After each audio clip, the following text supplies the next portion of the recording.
One thing that, the brand new Day trailer confirms is that, Peter Parker's biggest villain isn't even the Hand, and it isn't even the Scorpion. It's just loneliness.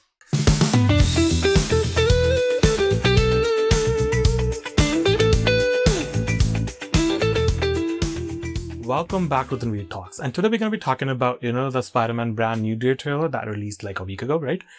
And I want to be really clear about something, right?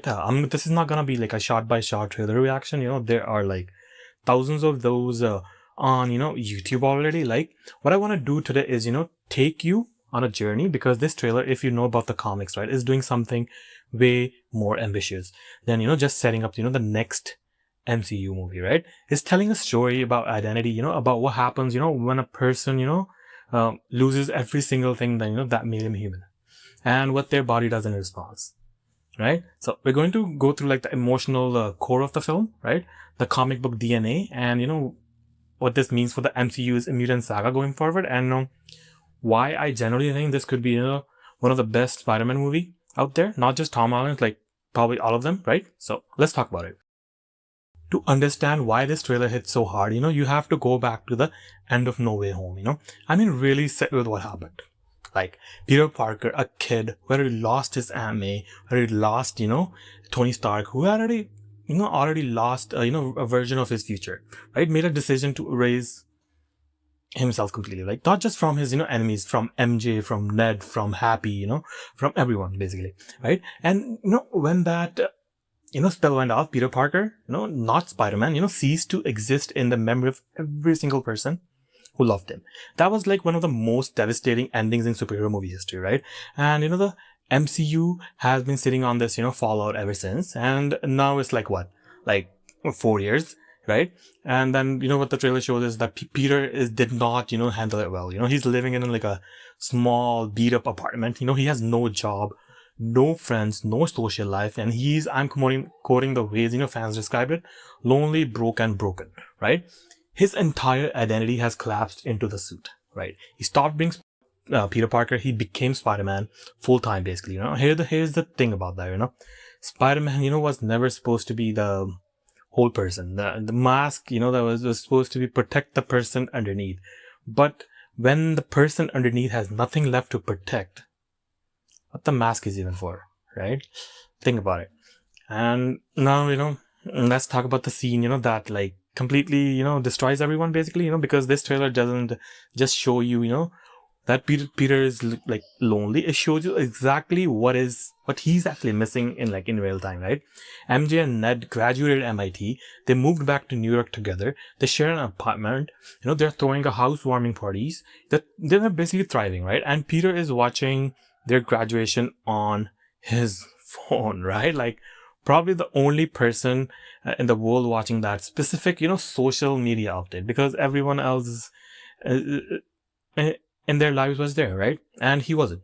And then, the twist of the knife, he invites himself to the party, not as Peter Parker, like as their best friend, as the neighbor from across the hall, a complete stranger, There's a moment, in the trailer, when Ned looks at Peter and MJ and says, "You two don't know each other," right? That line is like, it's hard hitting, like, because Ned and MJ are still a unit. The friendship survived. The only thing that that got erased was Peter's place in it. Right? He's the ghost at the table, right? Present but invisible. Watching the life, he gave up play out in front of him, basically, right? And MJ has a new boyfriend. A character believed to be, called Paul Rabin, right? Played by M.N.S. Fandy. And here's the thing that the trailer is smart about, Paul is not a villain, right? He's a good, decent guy, What makes it so much worse is that, Peter isn't losing MJ to someone evil, right? He's losing her to a normal life. A life she probably deserves, right? A life Peter made possible by erasing himself from it, basically. And, the trailer has Peter say in a voiceover, sometimes Spider-Man, has to do the hard thing, even if it breaks, Peter Parker's heart. That, yeah, right? And then, he hears that, MJ has never been, happier without him. And then he literally, throws himself off a building. That's not a superhero landing, right? That's a free fall. And the movie is using that, free fall as a metaphor for everything happening to him physically, basically. And, this is where the comics actual, comics knowledge comes in, right? If you don't know these arcs, so buckle up, because, writers, clearly did their homework, right? Peter's powers are mutating. His mechanical web shooters are, being blown off his wrist by, organic webbing that is literally growing out of his body. He can't control the momentum. He's crashing into water towers, disrupting weddings, causing chaos every time the powers surge, right? And during intense combat, his eyes completely go completely black, right? He enters a state of, animalistic rage. He overpowers, Scorpion. He tears through the hand like shit. Like, basically, they're nothing. Like, on the surface, that sounds like an upgrade, but the film is framing it as like a crisis because Peter himself says, right, I'm totally out of control, and I've got to fix whatever this is right now, right? So where does this come from in the comics? So it comes from two places, right? And they're both fascinating. Like six arm saga, Amazing Spider-Man issue number 100 to 102 in 1971. This was written by Stan Lee himself, right? Peter Parker, he's desperate to get rid of his powers, creates a formula that he thinks will cure him. He drinks it and then wakes up with six arms. Classic Spider-Man problem solving, right? Like, but the deeper point of that story is this: like, Peter tried to reject his own nature, right? He decided that being Spider-Man was the bad part of himself, right? And his body responded by accelerating the mutation. The cure became the catalyst. Sounds familiar, right? Like in Brand New Day, Peter has done the same thing, basically in reverse. He's rejected his human side. He decided, what, that being a Spider-Man, being a Peter Parker was a weakness, and his body is now accelerating towards something monstrous. The other comic is the actually named Other 2006, Marvel crossover event. This one is actually darker. In the other, Peter starts experiencing disease spells, right? Strange blackouts. His powers are evolving, but in ways he can't control. He eventually develops the organic webbing. His instincts become more animalistic. And in this story, he actually dies, like literally dies, right? He dies and is reborn from a web cocoon as something new. Part man, part spider, right? A being that has made peace with both sides of nature. The movie isn't probably not going to like kill Peter Parker, right? But it is using that same kind of arc, But I mean, like, the mutation is the story's way of asking, what happens when a person tries to, live as only a half of what they are, basically. And the trailer even like teases the end game of his mutation, basically. The man spider looks like, right? A fully animalistic, mindless creature. And basically there's no Peter left. Just Spider. And that's what Peter is racing against. So Peter goes, looking for help. And the person he finds is Bruce Banner. And now, on the surface, this is a cool MCU crossover event, right? Spider-Man and the Hulk. Great visuals, there's a massive fight scene, right? Fans are like basically losing their mind. Like, the trailer was like perfect. Thematically, this pairing is like genius because Bruce Banner, is the only person in the MCU who has literally lived Peter's problems. Banner spent like decades trying to separate himself from the Hulk, trying to be the only Bruce. It basically nearly destroyed him. Then he spent years as Smart Hulk, trying to be only the Hulk. That also nearly destroyed him, right? The only version of Banner that found peace was the one that accepted both. So when Peter walks in asking, can I get rid of the bad parts but keep the good, And Banner doesn't, give him a formula. He gives him the question. He had to answer himself. Like, how would you decide that what parts of the nature are good or bad, right? I think, that is like the most important line in this trailer, right? Because it reframes the whole movie. Peter doesn't need a cure. He needs to stop running, from half of himself, right? And now, Banner, also has like gamma dampening inhibitor that he uses to suppress his own Hulk side. He shows it to Peter, tells him how it works, jokes, right? Like, if you ever see me without it, and just run, right? He jokes about it, and then he loses it. And Savage Hulk, not Smart Hulk, not Professor Hulk, the original, the mindless, the massive.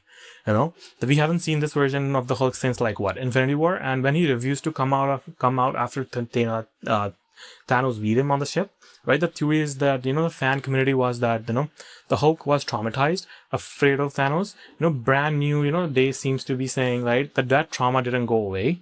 Banner just buried it under the inhibitor, which is again like a mirror for Peter, like both of them suppressing the monster, both of them eventually losing control, right?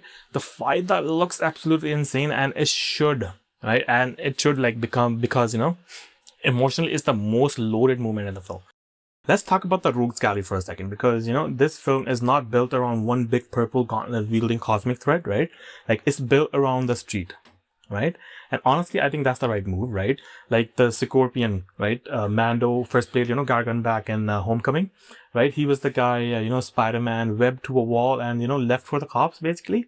And then he shows up basically at the end with the burnt face in prison, telling, Toomes that he wanted to know who Spider-Man was. And that was like back in 2017, like 9 years later, and he's back with a full mechanical tail.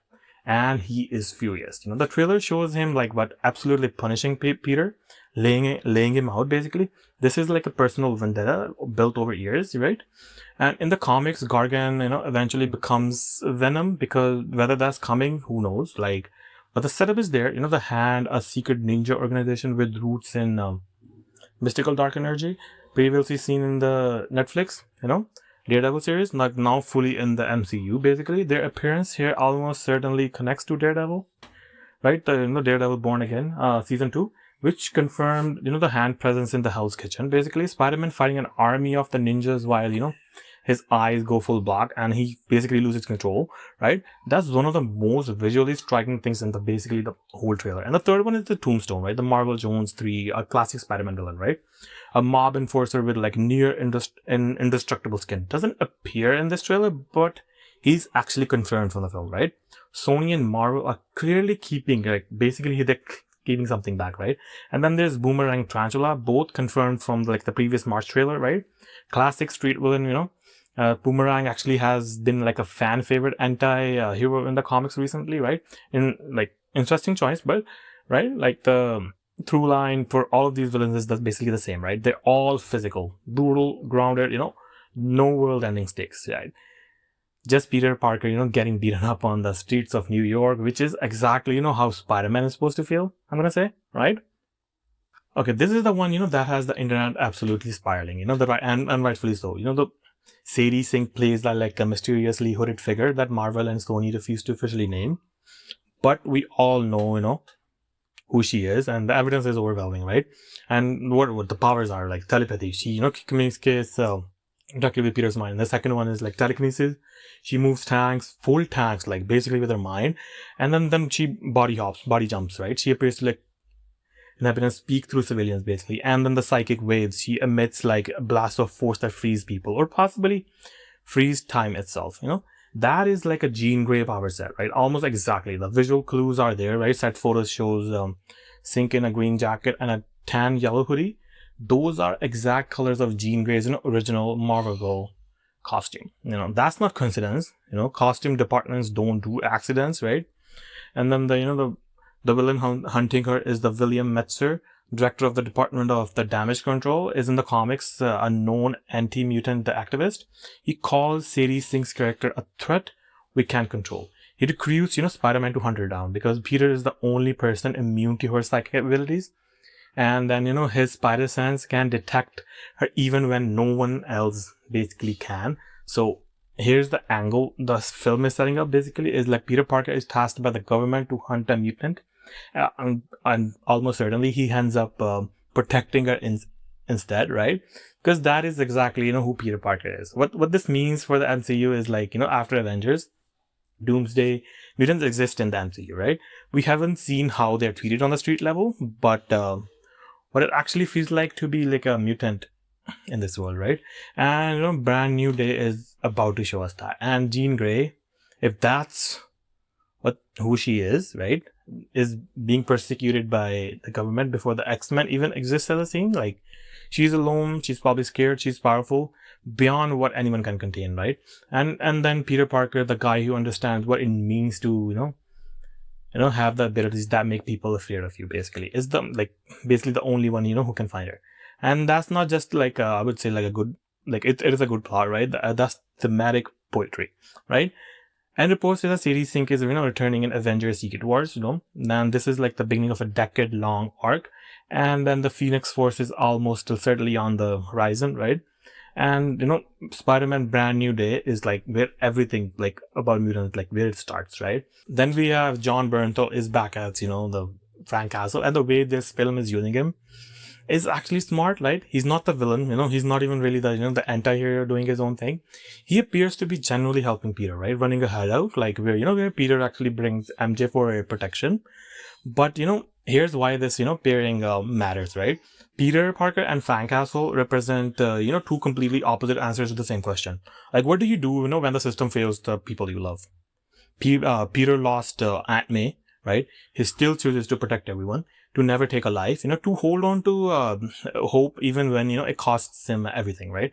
Frank basically lost his whole family. He chose to punish, to make those responsible pay, basically in blood. Right now Peter is the loneliest he has ever been. His humanity is slipping. He's becoming something more of an animalistic, right? Putting him next to Bernthal's Punisher, like at the exact moment when Peter's moral core is under the most pressure, I would say that is like deliberate, like, right? And the Punisher's way of handling the world is tempting, like when you have nothing left to lose. And right now Peter Parker has nothing left to lose, right? And now let's talk about the title itself for a second, right? Because Marvel doesn't name films randomly, right? Brand New Day is taken from like Amazing Spider-Man issue 546, published in 2008, written by Dan Slott. In that story, Peter makes a deal with Mephisto, the devil himself, in exchange for saving Aunt May's life, right? Peter and MJ agree to have their marriage erased from reality, right? And everyone who knew about the marriage, right, forgets, basically. Peter and MJ, they forget their relationship ever happened, right? And then life goes on, and basically a brand new day, right? That comic was controversial, fans were literally furious about the marriage eraser, and then the story it told underneath was fascinating, right? How do you rebuild a life when the version of yourself you loved most no longer exists, right? That is exactly what this film is exploring. Peter's spell in No Way Home is the MCU's version of the, Mephisto deal. He traded his relationship to save the multiverse. He raised himself from the lives of everyone who loved him, basically. And now he wakes up every morning to a brand new day where nobody knows him. Nobody knows his name. Nobody knows what he does, right? The title isn't hopeful. It's ironic. And then that irony is the entire emotional engine of this film. And, okay. Now we have to have this conversation, right? Because every generation of, Spider-Man fans has their Peter Parker, basically. And every version of Peter Parker has had a different kind of identity crisis, right? The first one I'm going to talk about, the most beloved Tobey Maguire, Spider-Man 2, right? That Sam Raimi's Peter Parker, had the same core problem, responsibility versus life. In Spider-Man 2, Peter literally loses his powers because he can't decide if he wants to be Spider-Man or not. His identity crisis was about choice, right? Am I Peter Parker or am I Spider-Man, right? And he chose Peter. And then he had to choose Spider-Man again anyways, right? But Tobey's Peter always had Mary Jane, he always had Aunt May. He had the anchors. He was choosing between two good things, right? But yeah. And then Andrew Garfield's, Amazing Spider-Man 2, Garfield's arc was about like guilt and grief. He lost Gwen Stacy. And for a period, he stopped entirely. His identity crisis was about worthiness. Do I deserve to be Spider-Man if I cannot protect the people I love, right? He came back, but it cost him everything, right? And then we have the Tom Holland's the Brand New Day, which now we get to the Tom Holland's arc. Now it's the most extreme version of the question by far. Peter didn't choose between two good things here, right? He chose sacrifice over existence. His identity crisis isn't about choice or worthiness. It's about survival, right? Can Peter Parker continue to exist as a human being when every human thing about him has been taken away, right? Tobey still got the girl. Andrew lost the girl but found purpose. Tom's Peter doesn't even get to grieve properly, right? Because the person he's grieving doesn't know she's supposed to be grieved, right? That is like a lonelier, darker, more psychological complex, that complex place that either of his predecessors ever reached. And if Tom Holland delivers on what this trailer is promising, this might be the performance, that defines his career. Tom Rothman, said it himself at CinemaCon. Like, this is the Tom Holland at his finest, performance, basically. And here's, where I land on all of this, because, Spider-Man Brand New Day is not a, hype machine superhero movie, right? It's a story about what happens, when a person has nothing left except the thing they were trying to protect everyone else from, right? Peter Parker gave up his entire human life to be Spider-Man. For a city, that doesn't even know his name. And his body, his little biology is not responding to that isolation by, trying to complete the, the transformation, basically. No more Peter, just Spider.